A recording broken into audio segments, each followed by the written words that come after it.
안녕하세요. 전국에 있는 코코블 제자 여러분 반갑습니다. 자, 우리 오늘 이제 별별 특강 오늘 스토리텔링이죠. 이제 위인전 파트입니다. 오늘 이제 베살리우스라고 하는 해부학자에 대해서 같이 얘기를 해보도록 하려고 합니다. 이제 수업 시작하기 전에 선생님 두 가지에 대한 당부사항을 좀 먼저 말씀을 드릴게요. 우선은 첫 번째, 선생님이 지금 스튜디오에서 촬영을 하고 집에 와서 지금 강의 촬영을 하고 있는 거거든요. 네, 촬영 끝나자마자 여기로 넘어오면서 이제 촬영 시작을 했어요. 네, 그래서 지금 여기가 스튜디오가 아니다 보니까 칠판이 좀 작아요. 그래서 여기 거의 끝부분은 안 보이죠. 그쵸? 그래서 요거를 감안을 해서 선생님이 교환을 따로 준비를 했어요. 선생님이 직접 다 쓴 수제 교환입니다. 네. 그런데서 여러분들 네, 구매 못합니다. 알겠죠? 그래서 이거를 여러분들 다운받아서 칠판에 글씨가 잘 보이지 않더라도 쉽게 여러분들이 이제 공부할 수 있게끔 선생님 아래쪽에다 링크를 달아드릴게요. 그래서 거기에 들어가셔서 교환을 다운 받으셔서 수업을 들으면 훨씬 더 편하다라는 거 미리 말씀을 드릴 거고요. 그 다음에 이제 두 번째 말씀드릴 부분은 뭐냐면, 보통 이제 뭐 최근에 있는 과학자들 같은 경우에는 상관이 없는데, 좀 옛날 과학자들 같은 경우에는 이게 위인전이 한 권이 아니라 출판사별로 이제 여러 권이 있거든요. 근데 이제 그 여러 권의 책을 읽어본다라고 했을 때, 뭐 뉴턴이라든가 되게 유명한 학자들 많잖아요. 근데 그 사람들의 그 생애가 조금씩 차이가 있어요. 출판사별로. 어떤 게 팩트인지는 몰라요. 근데 이 베살리우스 같은 경우에는 그 생애의 스토리가 차이가 출판사별로 굉장히 많이 나는 것 같더라고요. 그래가지고 선생님이 진짜 멘붕이었어. 그래서 어디를 따라가야 되지? 그래서 공통으로 좀 쫓아가는 거, 그 다음에 가장 최근 출판사에 있는 내용을 쫓아갔다라는 거, 그걸 여러분들 감안해서 수업 들으시면 되겠어요. 아시겠죠? 네. 그리고 이게 베살리우스를 다 이렇게 초상화를 선생님이 직접 그렸거든요. 이거 크레파스로 그린 거예요. 끔찍하죠? 이거 여기다 얼굴에다 맞추면 내 얼굴 같지.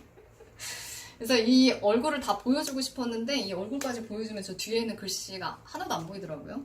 일단 선생님이 다 말로 썰로 풀어드릴 테니까 열심히 이제 귀 쫑긋 들으시면 내용 다 섭렵할 수 있습니다. 아시겠죠? 글씨 안 보인다고 짜증내지 마삼.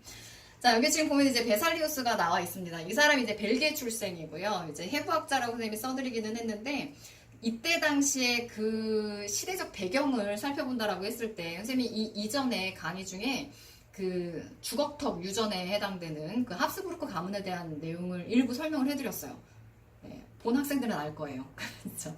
근데 거기에 주인공으로 등장했었던 공작이 까를 5세라고 하는 공작이었어요. 돈이 굉장히 많았고, 돈이 많기도 하면서 땅이 정말 많았거든요. 유럽 땅의 거의 대부분을 갖고 있었던 사람이 이제 까를 5세인데, 그때 당시의 시절이라고 생각하면 돼요. 까를 5세랑 동시대 사람. 오케이? 그래서, 여기다 벨기에라고 써드리기는 했지만, 또 어떤 책은 네덜란드라고 나와 있기도 하거든요. 근데 그때 당시에는 그냥 합스부르크 가문 안에 있는 땅. 근데 벨기에 땅도 합스부르크. 네덜란드의 땅도 일부 합스부르크. 그치? 그냥 합스부르크 땅. 이 사람의 그 생애를 살펴본다라고 하면 우선은 이제 아빠 엄마 사이에서 당연히 태어났겠죠. 근데 아빠 같은 경우에는 이 합스부르크 가문, 우리 그 전에도 공부했었잖아요. 다 기억하고 계시죠? 그 까를 5세의 그 약제사로 일했었던 분이셨어요. 아빠가. 베살리우스 아빠가.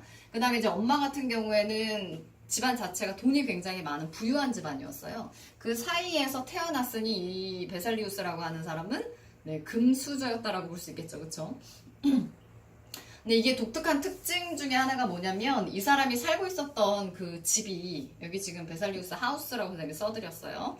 그러니까 그 어렸을 때 지냈던 그 주변 환경이 무시할 수가 없는 게 뭐냐면 이 사람 그 베살리우스 집 바로 옆에 옆들이라고 얘기할 수 있겠죠? 그렇죠.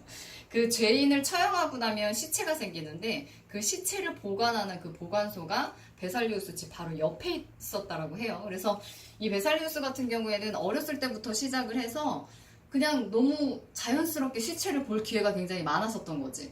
근데 주변에 뭐 지천에 깔린 게 시체다 보니까 이제 그 시체를 보고 무섭다라는 생각보다는 얘네들은 왜 이런 형태일까? 이렇게 해부해봤을 때 이 내부의 내장은 어떤 형태일까? 이런 것들이 굉장히 궁금했었던 거예요. 그래서 친구랑 같이 이제 시체를 몰래, 네, 뿌린다라고 얘기해도 되나? 뿌려가지고, 네, 이렇게 몰래 몰래 이제 해부를 하면서 본인의 그 해부학자로서의 꿈을 다져갔었던 그 시기가 있었다라고 해요. 그 주변 환경? 네, 무시 못합니다. 네, 그래서 여기 선생님이 그림을 좀 깜찍하게 그려봤어요. 이게 베살리우스 하우스고, 그 다음에 죄인 처형 시체 처리소가 바로 이제 옆들에 있었다라는 거. 이 바로 옆쪽에 뭐 죄인을 처형할 수 있는 뭐 단두대 정도 있지 않았을까 뭐 싶네요. 그쵸? 뭐 화형을 하든 뭐 이런 식으로. 자, 그러면 요거는 이제 아주 유년기 때 베살리우스가 어떤 환경에서 이제 커왔는지에 대한 부분을 말씀을 드린 거고요. 유년기 굉장히 중요하죠. 유년기 때 보통 아이들 같은 경우 성격이 결정이 됩니다. 자, 아래쪽으로 내려와서 보면 이제 17세가 됩니다. 17세면 외국인으로 따져서 봤을 때 거의 성인이나 다름이 없어요. 그렇죠? 우리나라 같은 경우에 17세 그러면 아이기 뭐 이렇게 생각하잖아. 그치? 그거의 성인이야. 우선 몸이 성인이야. 그래서 여기 지금 보면 17세 때 베살리우스가 파리에서 의학 공부를 해요. 그러니까 돈 있는 자식들은 보통 자기 동네에서만 공부를 하는 것이 아니라 이제 유학을 보내는 거지. 그치? 돈이 있으니까 이제 프랑스로 보낸 거예요. 그래서 그 파리에서 의학 공부를 하는데 뭐 의학에 해당되는 그런 여러 가지 서적들이 지금처럼 많지가 않았기 때문에 그때 당시에는 뭐 거의 절대적이었죠. 갈레노스의 그 해부설에 대한 부분을 교수님을 통해서 계속 공부를 했을 거예요. 근데 이제 자기가 보기에는 그냥 아닌 것 같거든. 왜냐면 내가 어렸을 때 시체를 좀 해부를 해봤다면 정말 많이 해본 사람 중에 하나인데 그 갈레노스가 얘기한 그 사람 내부의 내장이라든가 이런 것들이 내가 봤던 거하고 너무 달랐던 거야. 그래서 거기에서 이제 의심을 품기 시작해요. 내가 이거를 조금 정확하게 밝혀내겠다. 근데 이거를 시체를 그대로 거기에서 이제 훔쳐가지고 와서 사람들한테 보여줄 수가 없잖아요. 이거 법적으로 금지되어 있거든요. 그래서 이거를 어떻게 사람들한테 보여줄 수 있는 방법이 없을까 해서 이제 그림으로 논문을 발간을 합니다. 그래서 그 그림을 그리는 그 과정까지 우선은 여튼 파리에서 공부를 하다가 갈레노스의 그 해부설은 나하고 맞지 않는 것 같아 라는 생각이 든 후에 다시 벨기에로 옵니다. 루벤이라고 하는 큰 도시죠. 이 루벤으로 와서 이제 독학을 하기 시작해요. 누군가의 그 논문을 가지고 공부하는 건 나하고는 맞지 않겠다. 왜냐면 내가 아는 게 더 많았으니까. 그래서 독학을 하면서 여기 지금 보면은 뭐 여러 가지 책을 내고 사람들한테 나의 생각을 얘기를 하고 어필을 하겠죠. 그러면서 이제 다시 23세 때 이탈리아로 넘어갑니다. 그래서 이탈리아 파도바 대학 되게 유명하죠. 거기에 가서 해부학 강사로 이제 일을 하기 시작해요. 그러니까 여기서 해부학 강사라고 하면 해부학에 대해서도 어느 정도 설명을 하겠지만 직접 해부하는 모습을 보여주는 거지. 그치? 그래서 해부할 때 그 스킬, 노하우에 대한 부분을 이제 베살리우스가 얘기를 하는데 되게 끔찍해요. 그러니까 사람 시체가 있다라고 했을 때 뭐 영어로 표현하면 body가 되겠죠? 그렇죠? body라고 하죠? 몸이 있을 때 우선은 온 몸에 있는 내장기관들을 다 본다라고 하면 우선 배부터 열어야 된다라고 얘기를 하더라고요. 배를 먼저 열고 그 다음에 가슴을 열고 그 다음에 뇌를 열고 그렇죠. 그러니까 뇌부터 열면 이 아래쪽은 보기가 어렵다라는 거지. 그러니까 연한 부분부터 시작해서 딱딱한 부분까지 해가지고 이렇게 열어 나가는 방식으로 해부를 해야 된다라는 것들을 이제 제자들한테 계속해서 설명을 하고 그 안에 있는 내장기관들이 어떤 기능들을 가지고 있는지에 대한 부분도 일일이 이제 하나하나씩 다 설명을 하고 그렇죠. 그래서 그 해부학 강사로 계속해서 지내다가 그 그림을 굉장히 잘 그리는 친구 한 명을 만나요. 그래서 그 친구가 여러분들 이제 교환에도 쓰여져 있을 거지만 칼카르가라고 하는 그 화가거든요. 그래서 이 사람이랑 같이 협동작품으로 이제 책 한 권을 이제 출간을 하는데 그게 인체 해부에 대해라고 하는 책이에요. 근데 이 책 같은 경우에는 그때 당시에 이슈가 됐었던 게 뭐냐면 그 전에는 해부학이라고 했을 때 이거를 그림으로 표현하는 경우가 흔치가 않았거든. 근데 정밀한 그림이 그 책 안에 실려져 있다 보니까 사람들이 이제 거기에서 놀랬던 거야. 그러니까 겉으로 보여지는 부분은 그냥 다 피부로 덮여져 있으니까 내 몸 안에 내장기관이 어떤 애들이 있는지 사실 정확하게 다들 몰랐거든요. 근데 이제 어떤 내장기관들이 있고 걔네들이 또 어떤 기능들을 가지고 있는지에 대한 부분을 보고 우선은 그림에 한번 놀라고 기능에 대한 설명에 또 다시 한번 놀라고 그렇죠. 근데 그림이 조금 더 이슈가 많이 됐었어요. 그리고 중요한 거는 이때 이제 책을 발간을 하면서 그때 어렸을 때 17세 때 갈레노스 해부설에 대한 부분은 의심을 많이 품었잖아요. 그래서 갈레노스가 틀렸었던 부분 200군데 정도를 수정해서 이제 논문을 이제 발간을 하거든요. 근데 갈레노스 같은 경우에 그때 당시에 논문을 출간을 할 때 거의 종교적으로, 그렇죠? 그래서 뭐 심장은 하나님이 주신 거고 뭐 우리의 내장 기관은 하나님의 마음이고 뭐 이런 식으로 이제 표현을 하다 보니까 종교계의 그런 지지를 굉장히 많이 받았었던 논문이에요. 갈레노스가. 베살리우스 말고 갈레노스가. 그러다 보니까 이 베살리우스가 갈레노스 너 틀렸어. 내가 너 틀린 부분 다 집어낼게. 그래서 200군데를 수정했단 말이야. 그러다 보니 이 사람이 이미 죽기는 했어도, 그쵸? 그 종교계에 있는 사람들이 그렇게 되면 신을 부정하는 것밖에 안 되잖아요. 갈레노스의 논문을 부정하는 건 신을 부정하는 거랑 똑같은 말이 돼버린단 말이에요. 그래서 종교계 혹은 정치계의 그 비난을 굉장히 많이 받습니다. 그래서 잠시 동안은 좀 떠돌이 신세로 지내요. 그러다가 이 사람이 이제 전국에 불이 켜진 거지. 책을 발간을 했는데 그림으로 들어가는 부분이 이슈가 되다 보니까 그런 그림을 조금 더 섬세하게 그려서 사람들이 믿을 수 있게 해야 되겠다. 내장기관을 직접 보여주면 더할 나위 없이 좋겠지만 그게 불가능하잖아요. 그쵸? 내장기관을 이렇게 맨날 갖고 다닐 수는 없잖아요. 그쵸? 계속 썩을 거니까.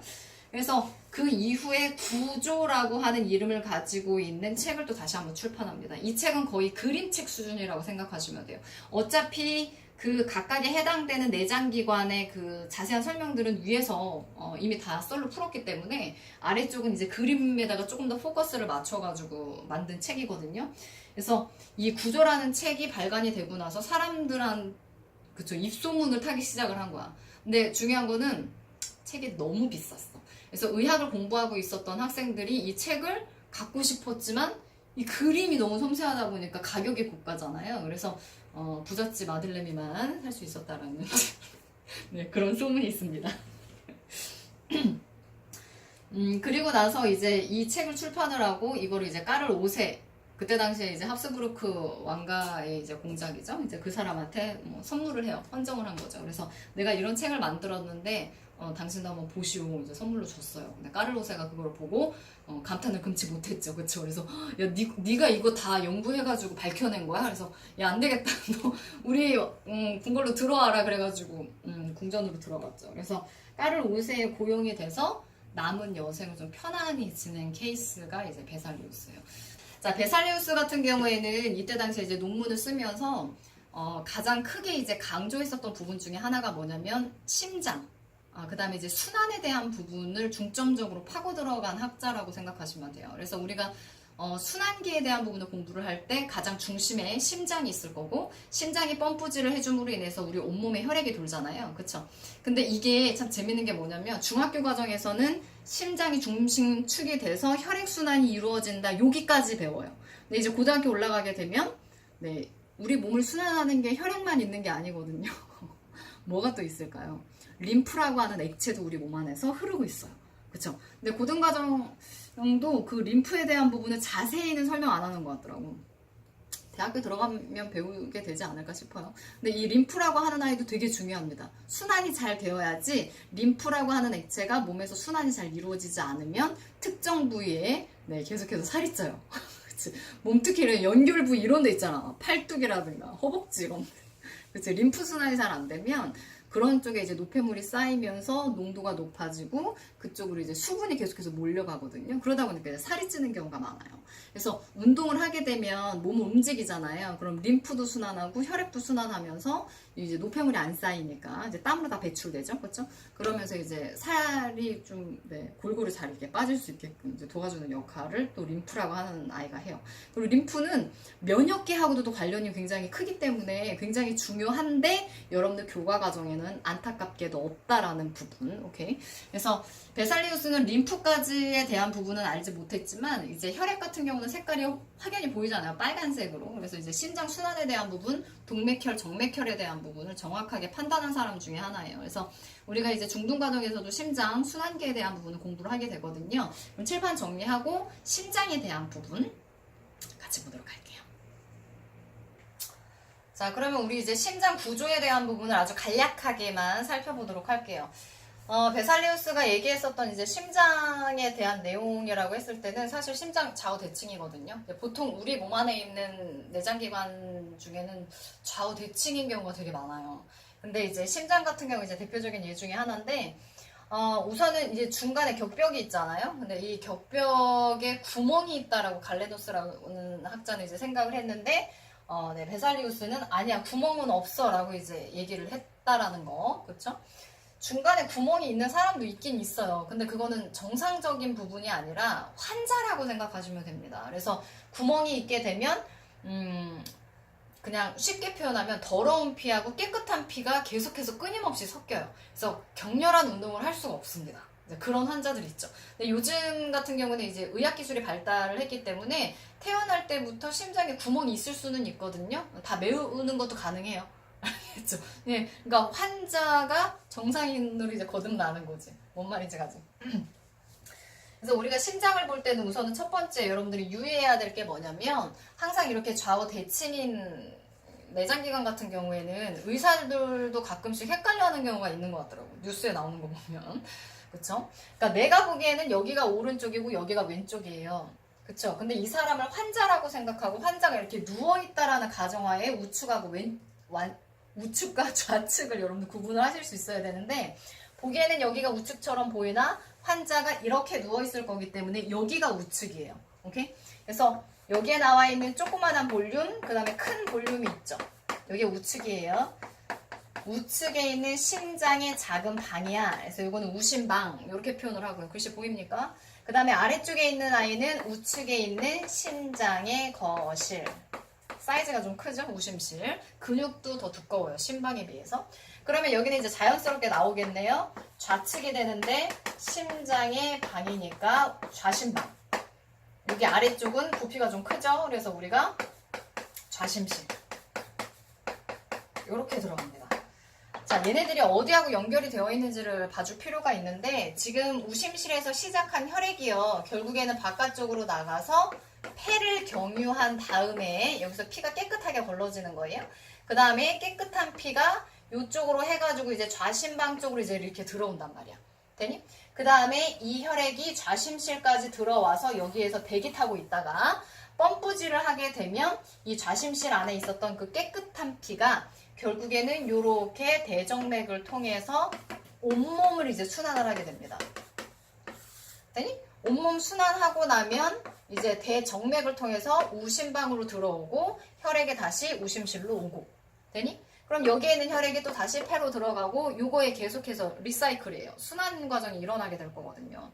오케이? 근데 중요한 거는 뭐냐면 얘가 이렇게 와가지고 여기에서 이제 여기에 도착하면 얘가 또 출발하고 이게 아니라 동시에 가요.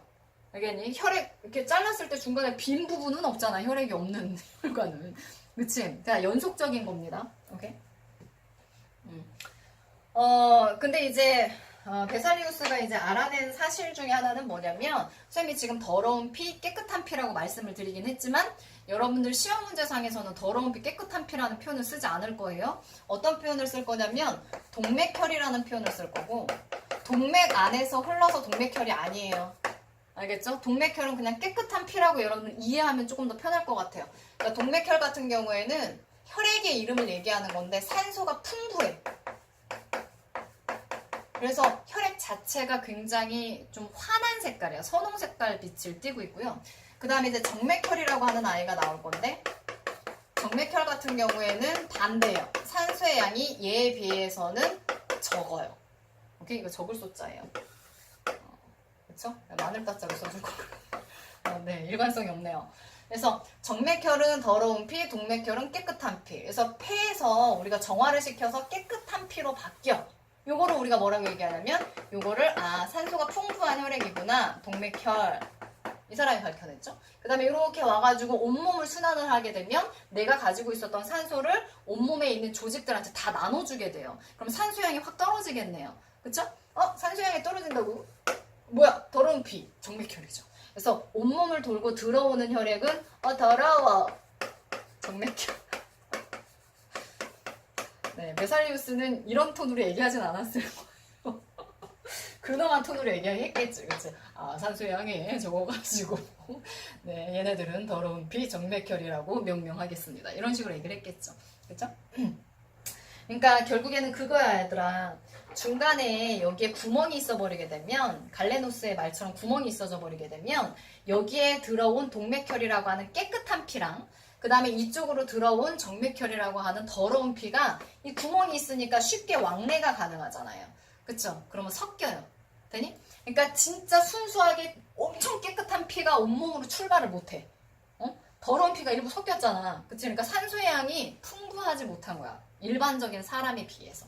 되겠니? 그래서 이렇게 중간에 이제 격벽에 사투리인가요? 격벽에 구멍이 있는 경우에는 과격한 운동을 하기가 어렵다라는 거죠. 근데 요즘에는 의학기술이 좋아서 구멍이 있어도 다 메우는 게 가능합니다. 아시겠죠?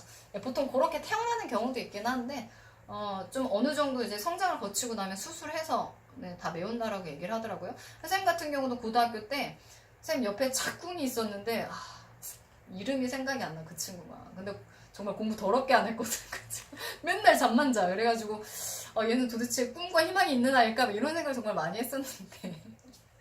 나중에 이제 진솔한 얘기를 하는 과정에서 그 친구가 그 얘기를 하더라고요. 자기 원래 심장에 구멍이 있어가지고, 이렇게 혈액이 이제 섞이다 보니까 격렬한 운동을 못 한다고 그런 얘기를 하더라고요. 그래서 그 전에는 좀 오해를 했었지. 체육 시간 때도, 나오질 않고 항상 체육 시간에도 교실에서 자고 있어. 항상 자. 그래서 난 잠순이라고만 생각을 했는데 이런 병을 앓고 있었다라고 얘기를 하더라고요. 그래서 그거 수술해야 되는 거 아니야? 이렇게 물어봤더니 고등학교 졸업하고 나서 부모님이 이제 수술을 해준다라고 이제 약속을 했대. 그래가지고 그때만을 기다리고 있다는 거야. 그래가지고 그래 수술이 잘 됐으면 좋겠다라고 얘기를 하고서는 이제 졸업을 하고 나중에 그 친구랑 이제 통화를 했는데 수술을 했다라고 얘기를 하더라고요. 수술하기 전에는 롤러코스터도 못 탔었대. 심장이 너무 이렇게 발랑발랑 뛰면 안 된다고 그러더라고. 그래가지고 지금은 어떻게 잘 타니? 그랬더니 잘 탄대. 짱짱 재밌대. 신세계를 맛봤다면 선생님한테 전화해서 그런 얘기를 하더라고요. 그래서 훨씬 더 이렇게 좀 그 친구가 이렇게 혈색이 좀 돌고 좀 뭔가 이렇게 행복감에 젖어 있는 것 같아서 선생님도 이렇게 전화 통화하는 내내 기분이 좋더라고요. 지금은 뭐 하는지 몰라요. 그때 통화할 때만 하더라도 선생님이 21살 때였으니까 10년도 한참 넘었거든요. 네, 여하튼간 우리 오늘 심장 구조에 대한 부분은 아주 일부 살펴봤습니다. 이거는 정말 맛배기에 불과해요. 그래서 여러분들이 조금 더 자세한 내용을 듣기를 원한다라고 하면 내신 강의를 신청을 하셔가지고 수업을 처음부터 끝까지 들으시면 됩니다. 아시겠죠? 중간중간에 소소하고 재밌는 여러 가지 이제 깨알 같은 내용들도 되게 많거든요. 시간의 압박 때문에 선생님이 유튜브에서는 혹은 SNS를 통해서는 그렇죠. 이거를 썰을 다 풀어내기가 좀 어려워요. 그래서 그런 선생님 강의하는 사이트 알고 계시죠? 이제 거기에 들어오셔가지고 수업을 들으시면 여러분들 조금 더 알찬 내용을 받아갈 수 있지 않을까 싶어요. 여기까지 듣느라고 정말 수고 많으셨고요. 우리 다음 강의에서도 이제 위인전 파트로 들어가게 될 수 있을지 모르겠지만 선생님 좀 더 알찬 내용을 들고 와서 여러분들 설명을 해드릴 테니까 여러분들이 이제 구독 버튼 눌러주시고 그 다음에 이제 종소리 알람 버튼 눌러 놓으시게 되면 강의가 업로드 될 때마다 알람이 울릴 거예요. 이제 메시지가 갑니다. 그러면 그때마다 여러분들 수업 열심히 들으시면 돼요. 이거는 어디까지나 이제 배경 지식에 대한 부분이고 점점 교육이 교과서 안에 있는 그런 딱딱한 내용들만 여러분들 섭렵하는 걸 원치 않아요. 그쵸? 스토리텔링, 서술형, 논술형 이런 시험 문제 스타일이 점점 비중이 커지잖아요. 그래서 배경 지식을 많이 갖고 있는 학생들일수록 나중에 대학을 갈 때도 유리하고 면접고사를 봐야 될 수 있으니까 그쵸? 그리고 공부할 때도 훨씬 더 흥미가 생길 거고요. 그쵸? 대학 들어가서도 역시 마찬가지로 여러분들에게 큰 영향력을 미치지 않을까 선생님은 자신합니다. 아시겠죠? 열심히 들으세요. 자 그러면요 복습하시고요. 우리 다음 강에서 다시 볼 수 있었으면 좋겠네요.